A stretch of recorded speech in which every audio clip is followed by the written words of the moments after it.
They chose her beach party over my biggest day. The message arrived while I was eating breakfast. Your sister needs us at the shore. You understand, right? Mom wrote. I typed back 3 words. Have fun there. They had no idea what was coming. By noon, I was holding a microphone in front of thousands of people. Cameras everywhere. Lights so bright I could barely see. Behind me sat one empty bench with fresh flowers on it. When everything ended, their phones started ringing. Because that afternoon, every news station showed what happened and the entire country watched what they missed. You think you understand how it feels when nobody notices you until it's too late. You really don't. Not until you hear what came next. I lived in a place where everybody knew your family and judged everything you did. Saturday afternoons smelled like hot dogs and people talking about each other. My mom, Linda Martinez, loved being the center of attention. She was the type of person who thought if you looked good, everything was good. My dad, Marcus, never said much. He just agreed with whatever Mom wanted. Then there was Emma, my younger sister who could do nothing wrong. She was the favorite, the one who made Mom smile without even trying. I was the big sister, the forgettable one, the girl people called Emma's older sister before they remembered my name was Riley. When I turned 9, my birthday party got moved because Emma had a soccer game. Mom said we'd celebrate the next week. That week never happened. She bought me a cupcake from the store 3 days later and said sorry while checking her phone. That was when I understood that being forgotten doesn't make noise. Just happens quietly. Our home looked perfect if you walked past it. Fresh paint, nice lawn, decorations for every holiday. But inside, everything was about who got more attention. If Emma laughed, everyone laughed with her. If I laughed, nobody looked up. Every good thing I did felt like it disappeared into thin air. Nobody clapped. Nobody remembered. Aunt Rosa was different though. She lived 3 blocks away and always smelled like cookies and laundry soap. She'd tell me, "You matter even when they're not watching, baby girl." I didn't think she was right back then.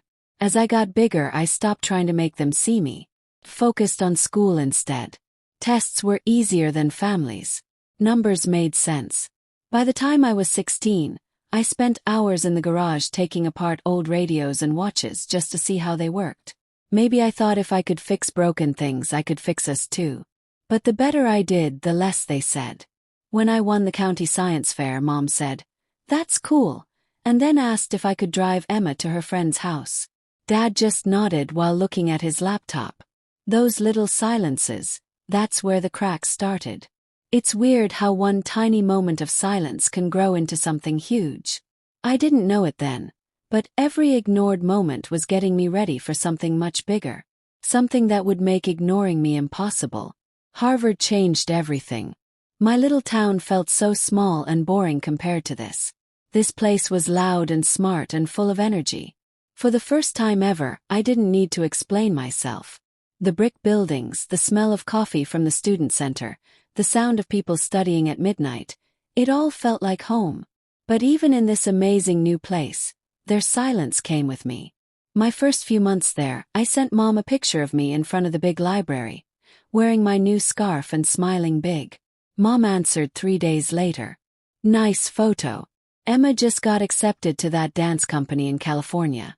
Isn't that amazing?" Dad sent a smiley face emoji. That was everything. No, we're proud. No, how are you doing? Just a reminder that I was still spinning around someone else's sun. By my 3rd year, I stopped sending anything. Doing well felt empty when the people you wanted to notice refused to look. But I kept going anyway. I got chosen to help Professor Chen, a teacher who believed in making things better for real people. She taught me that numbers on paper weren't just numbers. They were real lives turned into information. "You have something special, Riley," she told me one day. "You just say it through facts instead of feelings." Those words stayed with me.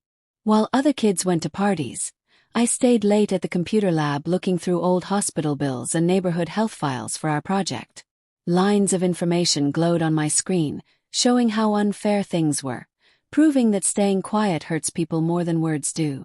Every file reminded me of home, of how easy it is for people to look away when something doesn't bother them personally. Then the email came. "Congratulations. You have been chosen as valedictorian for the class of 2024. I stared at those words forever.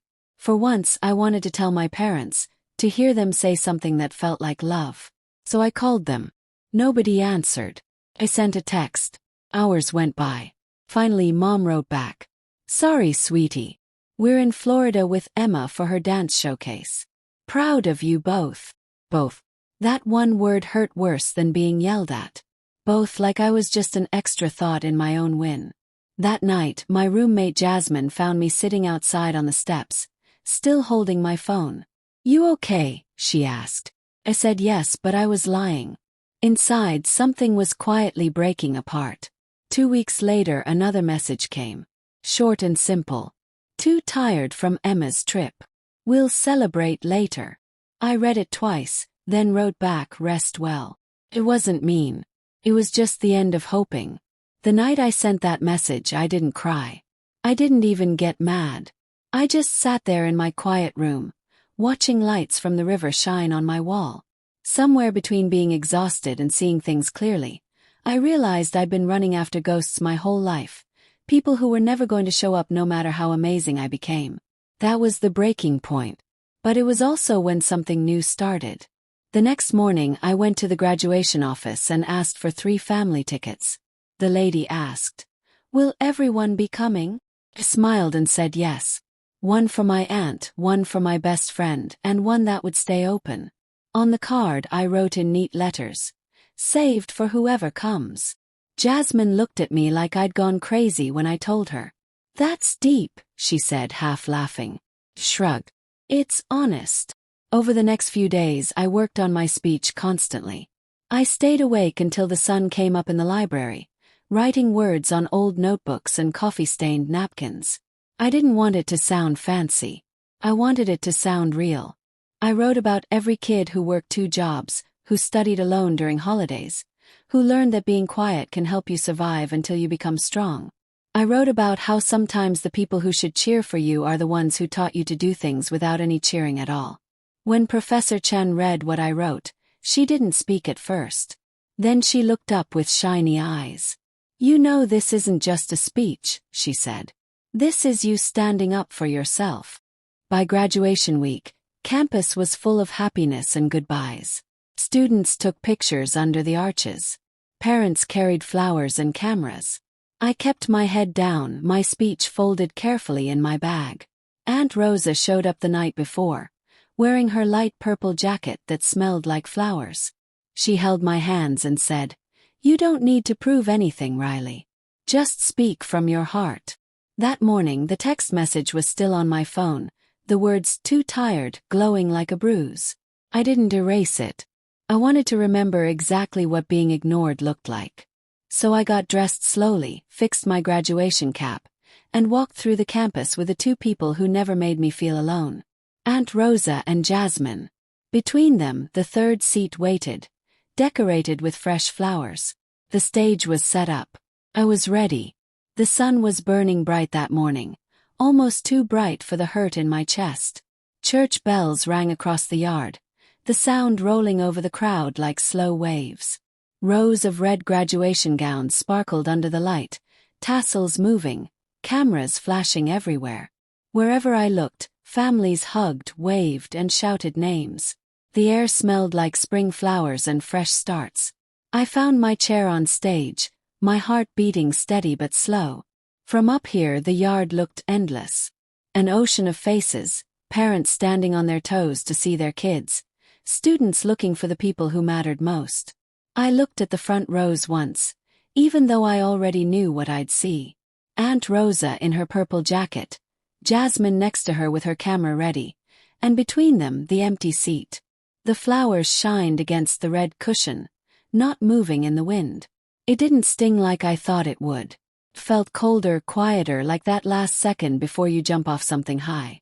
When they called my name, valedictorian Riley Martinez, a wave of clapping rose through the crowd. I walked to the front, each step carrying years I hadn't talked about. The microphone buzzed softly. I steadied it, took a deep breath, and looked out at everyone. "Good morning," I started, my voice stronger than I felt. When they couldn't see us, we learned to see each other. The noise of the crowd faded away. The wind stopped. I talked about the invisible kids, the students who worked at fast food restaurants, who fixed computers at 2 a.m, who sent money to their families between classes. I spoke about how the world celebrates loud victories but forgets quiet strength. We learn early, I said, that sometimes the seats saved for us stay empty, and when they do, we make new places to belong. I saw Jasmine wipe her eyes. Aunt Rosa's chin shook a little, her hand resting on her cane. Kept talking. My words weren't just mine anymore. They were every unsaid thing I'd kept inside for 24 years. Being ignored used to feel like punishment, I said. But now I see it was practice. Because when nobody shows up for you, you learn how to show up for other people. For a second, the microphone caught a tiny shake in my voice. I let it stay there. Truth shouldn't sound perfect. When I got to my last line, may we never leave the next seat empty for those who come after us. The clapping started soft, then grew until it filled the whole yard. Students stood up, teachers rose. The band started playing again, violins lifting like birds flying. Through it all, I looked back at the front row. Aunt Rosa was standing, hands pressed to her heart. Jasmine was crying openly now, camera forgotten in her lap. And that empty seat, still and quiet, glowed in the sunshine, the flowers catching the breeze like a tiny flag waving. It didn't feel like getting back at them. Felt like letting go. Everything after the ceremony blurred together. Caps flying in the air, laughter echoing, camera flashes going off like tiny stars. But that moment stayed frozen in time. The photo that later spread everywhere online showed me at the microphone. Sunlight on my face. One empty chair and flowers in the picture. By the time I got to the party room, my phone was already going crazy. Notifications piling up faster than I could check. Tags, shares, headlines. Harvard valedictorian gives viral speech about being forgotten and finding strength. The empty chair everyone's talking about. I scrolled once, twice. Then stopped when the screen lit up with names I hadn't saved but could never forget. Mom, then Dad, then Emma. Call after call. Message after message. Mom, why didn't you tell us? Everyone's asking why we weren't there. Dad, you made it sound like we abandoned you. Do you know how this looks? Emma, nice job making us look bad, Riley. Congrats, I guess. For a moment, I just stared at the screen, feeling it buzz in my hand. Then I pressed the silence button and set the phone face down on the table. Across from me, Jasmine watched quietly. Not answering, she asked. I shook my head. They already said enough. That night, back in my apartment, the city lights flickered outside my window. Aunt Rosa sat on the couch, newspaper in her hands, the photo already on the front page. You didn't embarrass them, she said gently. You showed them the truth. Her words sank deep in my chest. By morning, the story had spread across the country. Emails flooded in from other students, strangers, reporters, even someone asking if I'd give a TED Talk. Hashtags were trending everywhere. The empty chair movement. Build your own seat. I didn't know whether to laugh or cry. Then another text came from Mom. We need to talk. This has gone too far. I stared at it, feeling the irony twist in my chest. Now they wanted to talk.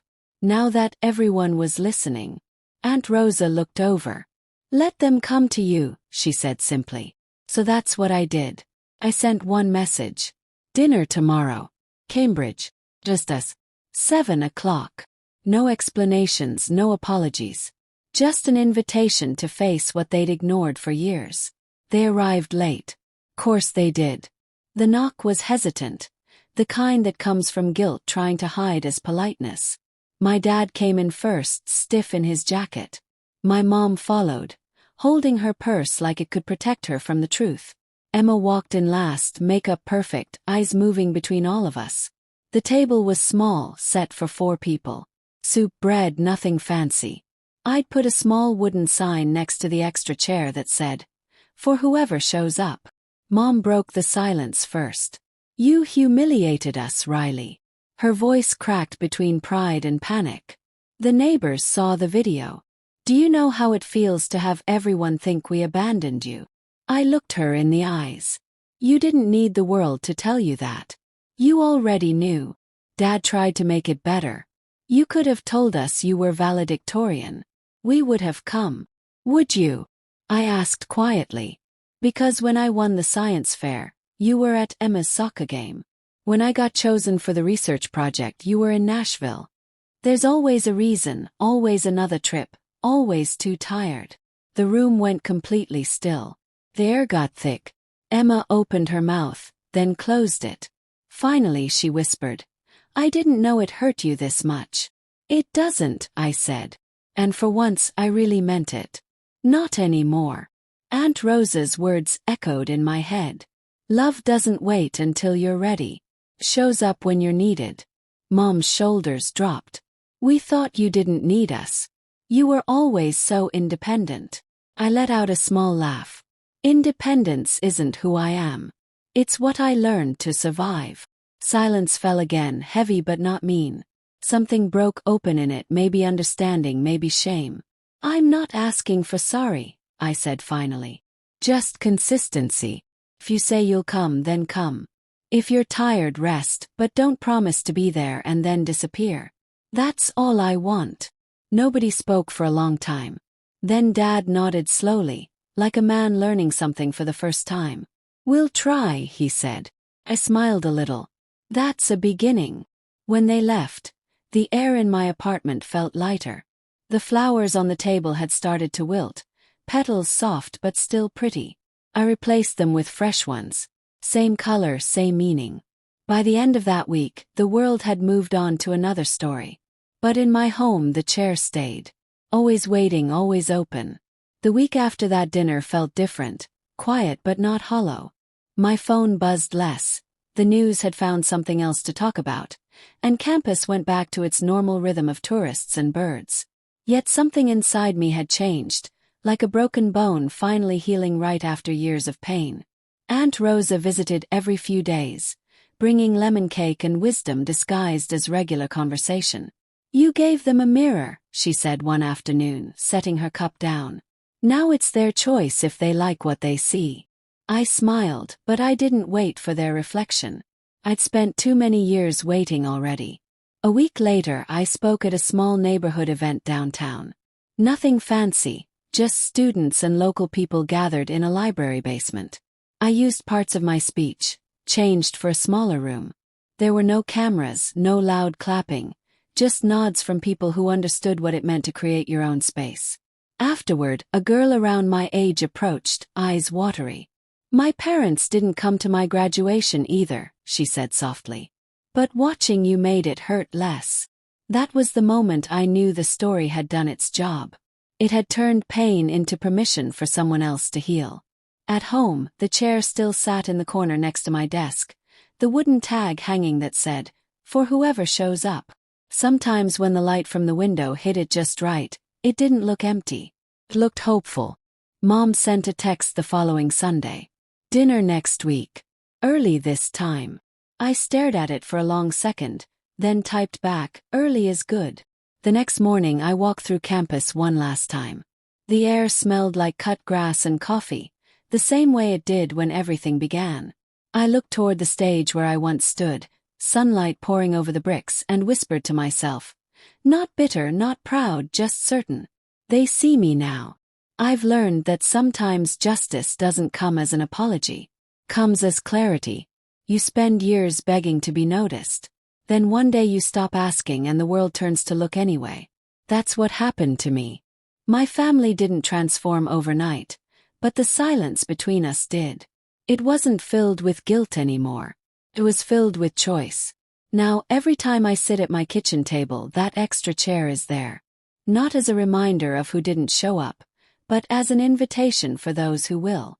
It's for anyone who's ever felt invisible, for anyone who's ever clapped alone in a sea of people. If you've ever built something beautiful from the pieces they left behind, this story is for you.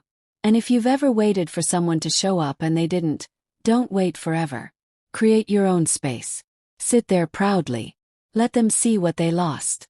If this story touched something deep in you, share it in the comments below. Tell me where you're watching from or who you built your own chair for. And if you want more stories like this, stories about finding power in the quiet moments, subscribe, stay, and let's keep showing up for each other. Because that's what matters most. Not the people who left, but the ones who stayed. Not the empty chairs, but the ones we fill with love and respect and presence. Thank you for being here. Thank you for listening. And remember, you matter even when they're not watching. Your value doesn't come from their attention. Comes from within you. Keep building your table. Keep saving seats for the right people. And most importantly, keep showing up for yourself first. Because at the end of the day, the person who needs to believe in you most is staring back at you in the mirror. This isn't just my story. It's the story of every kid who ever felt second best. Every student who worked twice as hard for half the recognition. Every daughter or son who learned that love isn't loud, it's consistent. Every person who ever sat in an audience alone and clapped for themselves. You are not forgotten. You are not invisible. You are building something they'll never understand until it's too late. And when that moment comes, when they finally see what they missed, you'll already be so far ahead that their apologies will sound like echoes from another life. Keep going. Keep growing. Keep glowing. The world is watching now, not because you begged for attention, but because you became impossible to ignore. That's the real victory. Not revenge, but relevance. Not bitterness, but brilliance. You took the pain they gave you and turned it into power. You took the silence and turned it into a symphony. And that empty chair, it's not empty anymore. It's filled with everyone who sees you now, everyone who believes in you, everyone who knows your worth, including yourself. So here's my final message to you. Don't let anyone make you feel small. Don't let their absence define your presence. You are worthy of celebration, of recognition, of love that shows up not just when it's convenient, but when it counts. Build your table. Set your chairs. Invite the right people. And for those who chose not to come, let them watch from a distance as you shine. Let them see what happens when you stop waiting for permission and start claiming your space. Let them wonder what they missed while you're busy creating a life so beautiful, so full, so complete that their absence becomes irrelevant. That's the sweetest victory of all. Not making them feel bad, but making yourself feel whole. Thank you for watching this story. Thank you for being part of this journey. If you made it this far, drop a comment and let me know what resonated with you. Share this with someone who needs to hear it. Someone who's sitting in their own empty chair waiting for validation that may never come. Tell them they don't have to wait anymore. Tell them they can build their own stage, give their own speech, create their own moment. And it will be just as powerful, just as valid, just as beautiful. Subscribe to Women's Revenge for more stories of strength, resilience, and standing up for yourself. Hit that notification bell so you never miss a story. 'Cause these aren't just stories. They're reminders that you're not alone. That others have walked this path before you. That the empty chairs in your life don't determine your worth. That you can turn pain into purpose, silence into strength, absence into achievement. This is your permission slip to stop waiting. To stop hoping they'll change. To stop thinking maybe next time will be different. This is your sign to create your own next time. To be the person who shows up for you. To fill your own front row with people who actually care. And to never ever apologize for shining so bright that they can't help but see what they lost. You've got this. Believe in you. And somewhere out there, someone else who walked this path believes in you too. We're all sitting at our tables with our extra chairs, waiting to welcome you home. Not to the home that forgot you, but to the home you're building for yourself. Where every seat matters. Where every person counts. Where your voice echoes through the halls not as a whisper, but as a declaration. I was here. Mattered. Made it. And nothing they did or didn't do could stop me. That's your story now. Write it well. Live it fully. And when they finally call, answer only if you want to. Because the power is yours now. It always was. You were just waiting for permission to claim it. Consider this that permission. Now go build your empire. The world is waiting.